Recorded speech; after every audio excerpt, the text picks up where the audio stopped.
Hasta antes del último dato de inflación en Estados Unidos, todos apostaban a que la Fed iba a empezar a bajar pronto la tasa de interés. Pero ese dato salió más a lo esperado, por lo tanto hay dudas respecto a cuándo empezará a bajar los tipos de interés la Reserva Federal. ¿Cómo eso se combina con las decisiones de política económica y en el mundo de China, también con las situaciones geopolíticas y cómo toda esa conversación mundial repercute en nuestro país? Es lo que nosotros hablaremos en este noticiero de Renta 4, con el que debe ser uno de los economistas e inversionistas chilenos más conocidos en todo el mundo. Me refiero a José Luis Daza.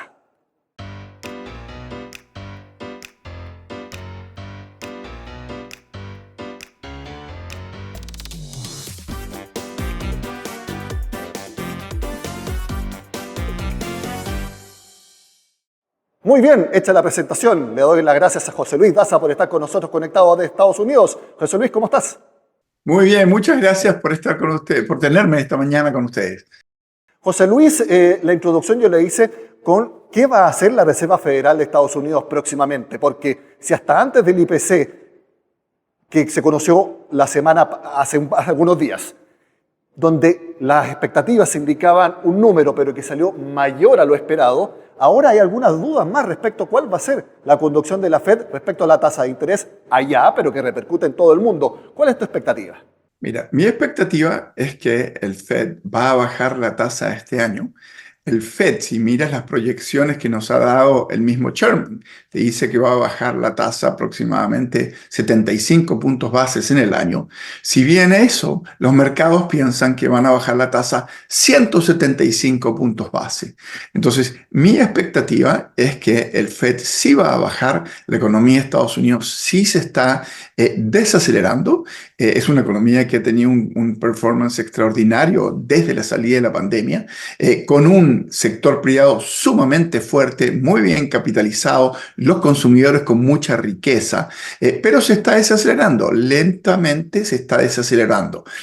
Lo que yo creo también va a seguir influyendo es la desinflación global. Tenemos un proceso de desinflación global que va a continuar y la pregunta es tanto. Entonces, en resumen, ¿va a bajar las tasas el Fed este año? Sí, yo creo que las va a bajar, pero creo que las va a bajar menos de lo que está en el precio de los activos financieros hoy. Todo puede cambiar, estamos en un mundo extraordinariamente volátil, con grandes tensiones geopolíticas, en una zona que impacta históricamente los precios de la energía, lo que va a tener potencialmente un elemento importante de influencia en lo que va a hacer el Fed. Pero por el momento yo creo que sí van a bajar, pero menos de lo que está pensando el mercado. Muy interesante lo que mencionas, porque los conflictos geopolíticos son la tónica actualmente. Todos sabemos lo que está pasando hace casi 2 años entre Rusia y Ucrania. Se sumó el conflicto entre Israel y Hamas. Ahora, el conflicto también en Yemen con intervención de Estados Unidos. Y hace mucho tiempo también se habla con la posibilidad de un conflicto bélico en el mar de China. ¿Cómo ves el conflicto geopolítico como tema, pero a través de distintos factores, de distintos capítulos y que pueden influir en las decisiones de la economía mundial? La verdad es que estamos en una segunda guerra fría, si quieres tú. Es diferente a la guerra fría anterior, pero estamos básicamente en un mundo bipolar, en donde por una parte tú tienes a China con toda su enorme influencia económica y por otro lado tienes a Estados Unidos. Ambos están en una guerra tecnológica declarada y en una guerra que se juega también por proxies en diferentes partes del mundo. Rusia no podría estar dando la batalla que está dando en Ucrania sin el apoyo chino. Lo mismo ocurre en la tensión que existe en el Medio Oriente, también está fuertemente influenciada por las acciones que tiene China. Entonces, yo creo que lo que estamos viendo, en cierta forma, estamos viendo una pequeña baja en las tensiones desde diciembre entre China y Estados Unidos, una reunión que tuvo Xi Jinping con Biden, pero claramente estamos en un mundo bipolar de enormes tensiones, sumamente complejo y sin mecanismos establecidos para cómo resolverlo. La Guerra Fría eventualmente estableció canales, hoy no los tenemos, pero la tónica va a ser que estamos en un mundo de muchísima tensión impredecible. Tenemos una elección en Estados Unidos. Puede cambiar todo esto si es que gana Trump. José Luis, esta razón también es la que explica que hay prácticamente un consenso en que en el corto, mediano y también quizás en el largo plazo hay que acostumbrarse a tasas de crecimiento mucho más bajas que en décadas anteriores, no solamente por las políticas macro de los países, sino que también estos conflictos geopolíticos en cualquier momento y sin previo aviso pueden detener la economía mundial y eso hace que se desacelere todo el crecimiento. Yo creo que traes un punto sumamente importante y muy relevante para Chile. Y no quiero hacer una cosa pero de historia porque es una lata, pero déjame decirte muy rápidamente, si nosotros vemos este siglo, los primeros, hasta entre el 2000 y hasta el 2000, hasta la crisis financiera, 2008, el mundo fue impulsado por el enorme crecimiento chino. La reducción de China en el mundo hizo subir los precios de los commodities, cobre, petróleo, etcétera. La segunda parte, después de la crisis financiera, lo que apoya el crecimiento es la expansión del balance de los bancos centrales, gigantescas emisiones de dinero que no causaban inflación. Esas dos fuentes de crecimiento desaparecen después de la pandemia y nos encontramos en un mundo con motores de crecimiento mucho más apagados. China básicamente cambió su modelo económico. China, cuando llega Xi Jinping, ya abandona el proyecto de continua expansión del mercado, centralización, están con un problema muy grande de crecimiento. No voy a dar todos los detalles, pero yo soy muy pesimista con respecto al crecimiento China. Europa está estancada y Estados Unidos, que es el país que hoy lleva la delantera y la ha llevado en este siglo, se ve bien. Estados Unidos es una joyita. Si tú miras el mercado laboral, si tú miras lo que está pasando en crecimiento, si tú miras lo que está pasando en los salarios, Estados Unidos está en una situación extraordinaria. Si miras la tecnología, Estados Unidos se pegó un salto muy grande en donde le saca una vez más 20 años de ventaja a China y a sus competidores en lo que es inteligencia artificial. Está muy adelante. Estados Unidos tiene una gran debilidad, enorme debilidad, y es el problema fiscal. Estados Unidos está en una situación fiscal muy mala. Estamos con déficit de 6-7% de producto en una economía que tiene el desempleo del 3,4%. Está en pleno empleo, creciendo a full y con déficit de 7%. Tenemos un problema de deuda, de crecimiento de la deuda explosiva en Estados Unidos. Y hay dos fuentes ahí. Una, el sistema de pensiones de reparto. Dos, el sistema de salud de la población mayor que no incorpora la evaluación estadística en la cobro de los primas. Esos dos son catastróficos para Estados Unidos fiscalmente al futuro. En el ciclo de corto plazo, Estados Unidos está muy bien. ¿Cómo ves el panorama entonces para el resto de los países, teniendo en cuenta la influencia de Estados Unidos? Y no califico esa influencia, porque tú mencionaste la Guerra Fría, obviamente ahí la influencia de Estados Unidos era enorme, pero ahora es bastante menor políticamente. Y yo no sé si es que las decisiones económicas de Estados Unidos, obviamente la Reserva Federal sí que influyen, pero el resto, yo no sé si hay una transferencia de influencia muy grande de lo que haga Estados Unidos y en las valorizaciones de los activos del resto de los países, incluyendo a Chile. Tienes un muy buen punto. En términos de la economía real, lo que ocurre en China es mucho más importante para los países emergentes que lo que ocurre en Estados Unidos. China es un gran consumidor. Piensa en nosotros, piensa en Chile, de cobre, exportamos cerezas. Lo mismo pasa con gran parte de lo que se llama el sur global. Son grandes consumidores de insumos de producción industrial y productores también. Estados Unidos, la influencia es fundamentalmente en términos de economía vía los mercados de capitales. Ahora, sí hay un área en donde Estados Unidos va a tener influencia y puede aumentar. Es lo que se llama, lo que se ha venido a llamar el reshoring. Es gran cantidad de las empresas que operan en China se dieron cuenta que tenían una concentración excesiva de sus plataformas productivas en China y cuando viene la pandemia se dieron cuenta que prácticamente dependían de la continuidad de la operación de la economía china abierta. Prácticamente el 100% de las vacunas de Estados Unidos, de los productos médicos, etcétera, se hacían en China. ¿Y qué es lo que estamos viendo? Estamos viendo que gran cantidad de esas empresas, o algunas se están yendo de China, o la inversión marginal está fuera de China. Y estas inversiones marginales, esto que se llama el nearshoring o friendshoring, traerlas base de producción de países más amigos, es un área en donde sí puede influenciar a América Latina. Y obviamente el más beneficiado de todos en este momento es México. Desde ese punto de vista, yo creo que el futuro es bastante positivo para América Latina. Es bueno para América Latina porque América Latina tiene muchas de las cosas que en un momento le ofreció China, pero que ya no quiere depender más. Y además tiene otras ventajas, tenemos energía, tenemos agua, tenemos muchas de las cosas. Pero la pregunta es, ¿podemos aprovechar esta oportunidad? México es obviamente el que se beneficia más, pero se beneficia parcialmente dada la política económica que persigue el gobierno mexicano.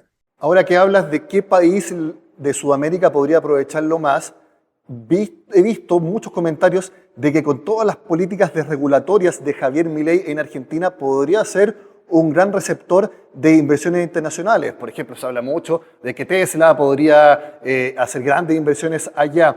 ¿Tú lo ves así en general? Y te quiero pedir cómo evalúas ya el primer mes y medio de Javier Milei a cargo de Argentina. La revolución económica en democracia más importante que se está produciendo en el mundo hoy es la de Argentina.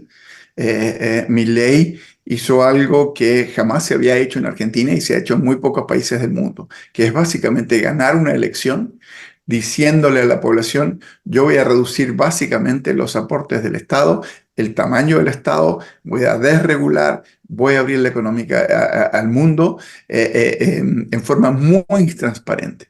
Así que desde ese punto de vista hay enorme entusiasmo y las características personales de Milei han captado la atención del mundo. En Estados Unidos, en Europa, hay enorme atención. Ese es el número uno. Número dos. La historia argentina, la reputación argentina, es algo que va a costar mucho sobrellevar. Argentina ha hecho mucho más daño reputacional de lo que han hecho prácticamente todos los países emergentes. Déjame darte un ejemplo, por favor. Fíjate que cuando Zimbabue tuvo una inflación de 250.000%, ¿qué dijeron? Mostraron 250.000. Venezuela, cuando la inflación empieza a subir y se dispara y no quieren mostrar más en un momento, dejan de publicar datos. ¿Qué hizo Argentina? Cuando con los Kirchner la inflación empieza a subir, mintieron en los datos, mintieron totalmente, intervino el Instituto de Estadística y mintieron.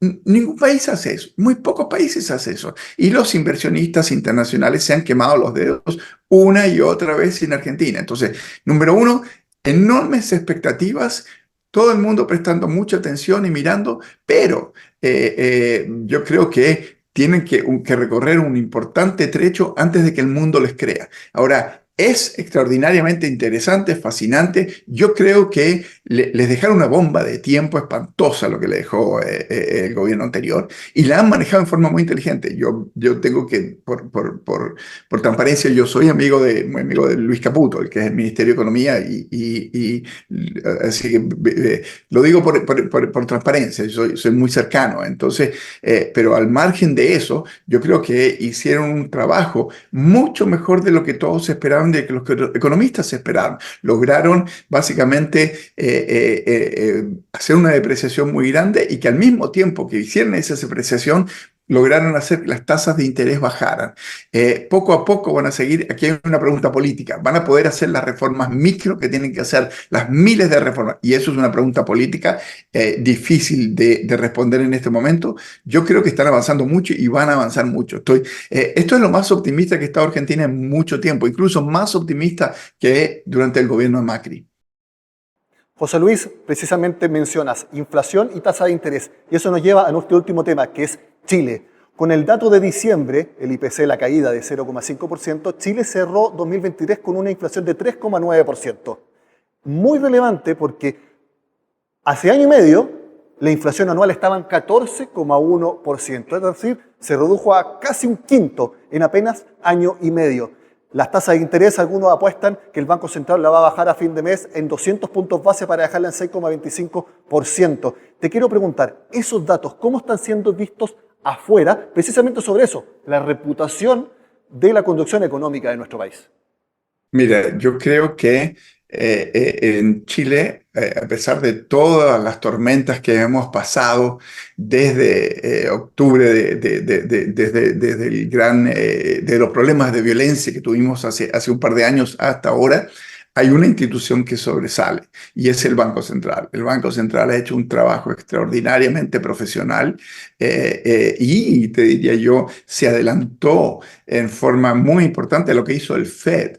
Entonces, yo creo que esto es enorme mérito del Banco Central, número uno. Número dos, yo creo que desde el punto de vista fiscal también hubo un acompañamiento fiscal muy importante que permitió este ajuste. Entonces, en términos de estas dos variables, que es la política monetaria profesional seria y técnicamente muy competente, que se adelantó mucho incluso lo que hizo el Fed, y número dos, la reducción del gasto y de la absorción total de la economía. Ambos han ayudado. El problema de la imagen con Chile tiene que ver en otras áreas y tiene que ver con todas las reformas micro y con toda la actitud política que ha existido en el sistema básicamente hacia el capitalismo, hacia la actividad empresarial.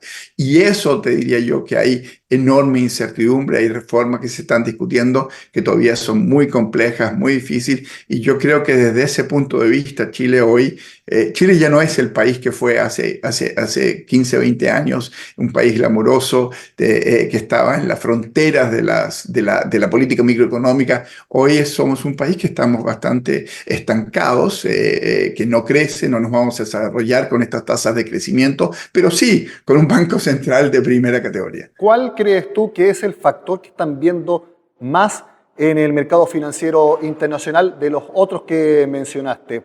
Las reformas, la reforma de pensiones que está siendo discutida con muchos cambios en el último tiempo, este acuerdo entre Codelco y SQM que ha tenido también diferentes percepciones con el correr de los días. ¿Cuál crees tú que es el factor que están viendo más? Yo creo que no hay un solo elemento que sea el elemento de foco. Y también creo que hay diferentes tipos de inversionistas. Hay inversionistas en renta fija, en bonos, que básicamente se preocupan de la política macro, cuánto va a ser la emisión de bonos, cuánto va a ser la inflación. Ese es un grupo de inversionistas y después tienen los inversionistas reales que van a las diferentes áreas de la economía. Chile, como decía, en esta otra es mucho más difícil. Yo creo que, mira, lamentablemente la discusión sobre pensiones se ha politizado mucho y es difícil hablar de pensiones sin que digan, no, esto es una visión política, es política. Pero la reforma de pensiones en sí tiene un problema muy serio, potencialmente grave para Chile y legalmente complejo para Chile. Y tiene que ver con el tema de la intención de destruir a las AFPs. Piensa tú que aquí hay un sector, que son hay un grupo de inversionistas que vino a Chile porque existían unas ciertas reglas de juego, han cumplido con estas ciertas reglas de juego, invirtieron literalmente miles de millones de dólares en estas reglas de juego y de un día para otro el gobierno les va a decir, estos miles de millones de dólares que ustedes invirtieron valen cero, cero. Esto va a traer consecuencias legales para Chile. Y meterte y para la imagen de Chile es extraordinariamente negativa.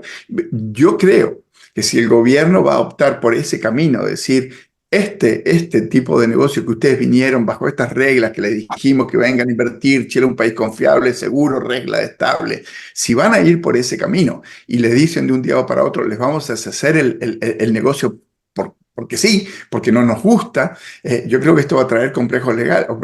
En otros países, ¿qué es lo que hacen? Tú estatizas, tú vas, estatizas, les compras, les pagas. Aquí ni siquiera ofreces eso. Entonces, ojo, que esto va a traer, yo no soy un experto y lo tienen que analizar legalmente la gente que sabe, pero esto puede traer complicaciones legales. Para Chile le puede costar muy caro. Mire lo que le acaba de pasar a Argentina. Ellos nacionalizaron YPF. Es más, ellos pagaron, pero no lo hicieron de la forma correcta, etcétera, etcétera. Y van a tener que pagar 16.000 millones de dólares. Yo creo que si avanza con esta reforma en la manera en que está, nos puede traer complicaciones legales importantes. Bueno, como vemos, hay muchos temas para seguir durante 2024, tanto internacionalmente como acá en nuestro país. Le agradecemos este tiempo al economista e inversionista José Luis Daza, que estuvo conectado con nosotros desde Connecticut, en Estados Unidos. José Luis, que tengas un excelente año. Muchas gracias, Nicolás. Lo mismo para todos ustedes. Este ha sido un nuevo capítulo del Noticiero de Renta 4. Soy Nicolás Paut. Nos vemos próximamente.